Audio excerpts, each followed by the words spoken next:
Hey, it's Karen. Welcome. Thank you for joining me today. I thought I'd do a little walk around, show you what my normal garden routine is in the morning. It's June 12th. Show you some of the things that you might expect to encounter this weather, this time of year. I'm in zone 9B, so this would be for our southern gardeners, but some of my northern friends might encounter some of the same things, maybe when it gets a little bit hotter up there. So let's go. So here you have it. This is my concession to a lot of the bugs and the things that happen this time of year in St. Augustine, Florida, where I am, that you might be encountering too. You see I'm in a screened in enclosure. I'm going to show you a couple of workarounds for when you hit the heat and the bugs and the pest pressure this time of year, weather, you name it. This is my solution, partial solution. This is, as you see, squash growing. That's one of the smaller plants. I kind of do a succession planting for these, and I have some growing in here. And this is my green bell pepper plant. And this one doesn't really need pollinating. I have some nice peppers going, and these don't get the bugs and the pests inside here. Here's my cherry peppers. I've pollinated these the same way, just by seeing the flowers and walking by and just tapping gently. And this mimics the pollination of the flower. The pollen drops down from the male pollen part down into the female part, and that pollinates it. So here we have a loofah squash. The sun has been out for a couple hours, so you'll see the leaves droop a little bit. It really doesn't mean that it's in distress, just does this every time the sun is out. I even have some leaf miners that probably came in on the soil.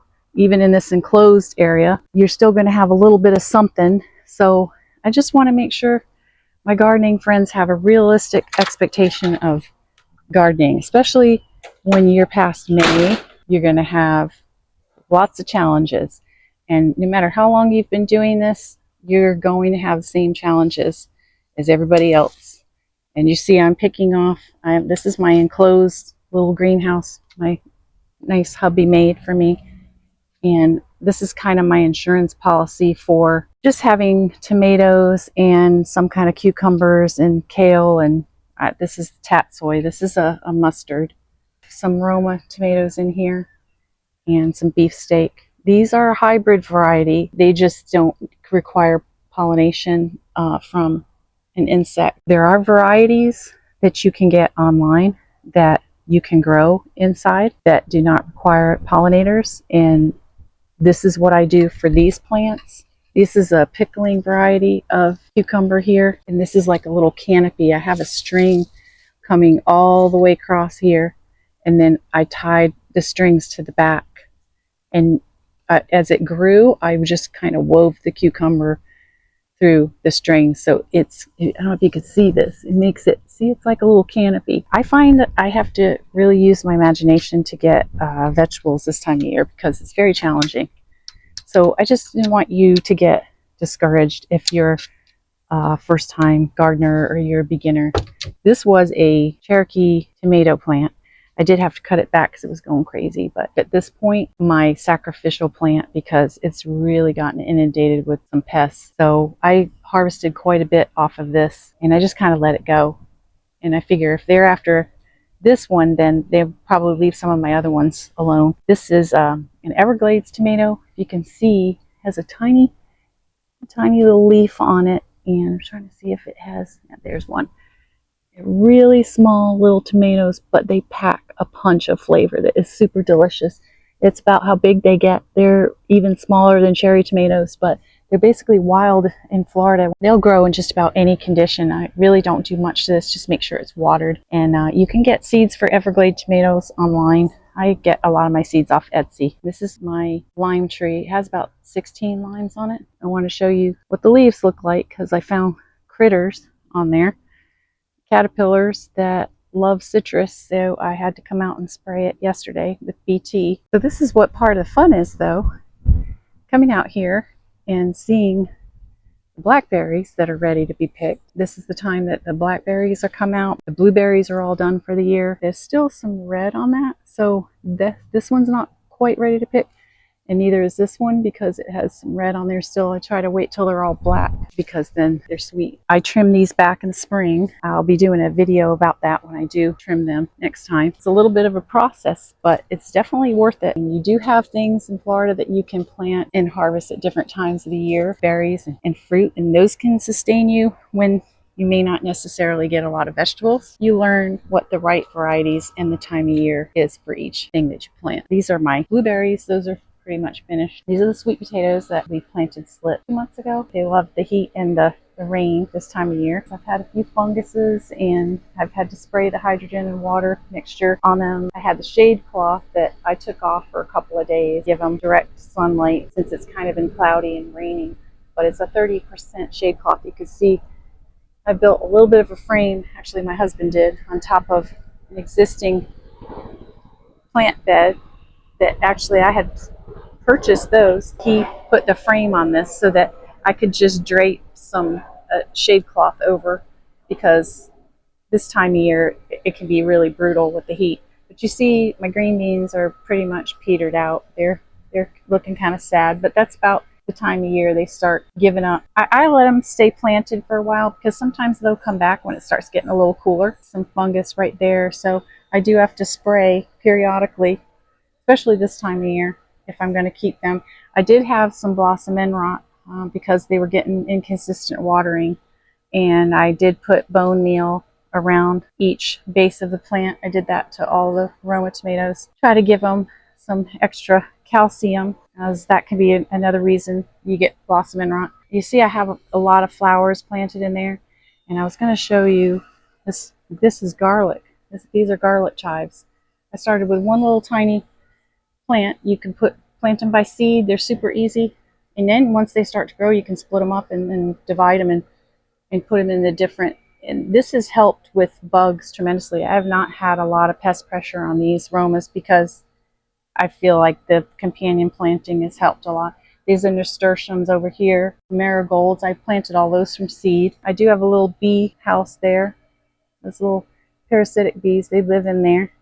And they take care of the garden for me. I just harvested my garlic I had in a planter because I do have limited space, but as you see, a lot can be packed in, and I have about 3 or 4 different kinds of peppers in this one bed. These are gypsy peppers, Italian gypsy peppers. They're sweet pepper, and they're going kind of crazy. You see, they like the warm weather too, as long as they're getting some nutrition in the soil. All of my garden I fertilize every 2 weeks with an organic granular, maybe every 2 or 3 weeks with that. I start with the balanced one, and then I work my way more into a little more into the tomato veg fertilizers, the organic granular kind. Because anything that's blooming and has fruit is going to need more phosphorus and potassium once they get to the stage of flowering and blooming. Your greens those are mostly going to need nitrogen. Most of my plants at this stage, they're all blooming and fruiting types. So I hit everything every 2 weeks with a liquid fish emulsion mixed with water. And I just kind of spend a few seconds on each plant, pour it in there, and then every 2 weeks I do the granular balanced fertilizer. And this one's just growing right back because I think this one has a little bit of afternoon shade. The sun comes up this way, and that fence blocks it. This one gets hammered with the sun all afternoon, so this one's taking it kind of hard right now, and I trimmed it back, and it's gotten a few more leaves, but it's probably done. And back of there, the patty pan squash, and when it gets big enough, I started covering them just so I didn't get any little critters in there, any worms and things like that, to give it a chance to grow. This is the leaf that has some kind of mosaic virus and a little bit of downy mildew on it. I usually try to take off this one too. Most of the damaged leaves, I don't treat it constantly. I do hit it once in a while when it looks like the plant's suffering. As you see, there are diseases that come on this time of year. This is what St. Augustine is famous for, our datil peppers. And this is what they look like. They could be a little bit bigger than this sometimes. It depends how old the plants are.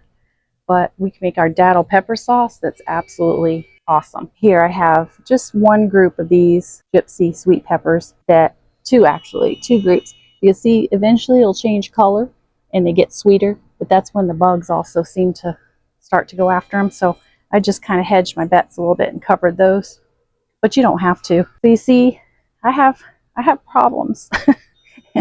This time of year, I don't drive myself crazy. Just when it starts affecting the plant as a whole, then sometimes you need to spray. It's mostly fungus this year, so when it's hot like this, I water every other day, and I really, really soak it good. Plant things pretty tightly, so it kind of helps keep its own moisture in that way. Well, that's just a tour of just some of the things in the garden. So as you see, that's a little tour of the garden and what's happening and some of the things you might encounter this time of year. Don't get discouraged. It's hard not to when you see things getting eaten and drying up, but that's the normal cycle of some things, and let them just grow where they're going to grow and take care of them best you can. Spray if you see bugs, but only if it's really destroying your plant or your fruit. A good tip for tomatoes is when you see them start to turn a little blush, they've already gotten what they need out of the mother plant. You can take them off at that time and then sit them on your counter, and they will ripen and be just as tasty as they were if they had ripened on the vine. So that's always a good tip too. And then the bugs won't get to them and ruin your crop. I hope you've enjoyed this video and found it somewhat helpful. And if you have, please give me a like, and it would be great to subscribe. And if you have any comments or questions, please put them below. I'd love to hear from you. And again, thank you for joining me, and go out and make yourself a great day.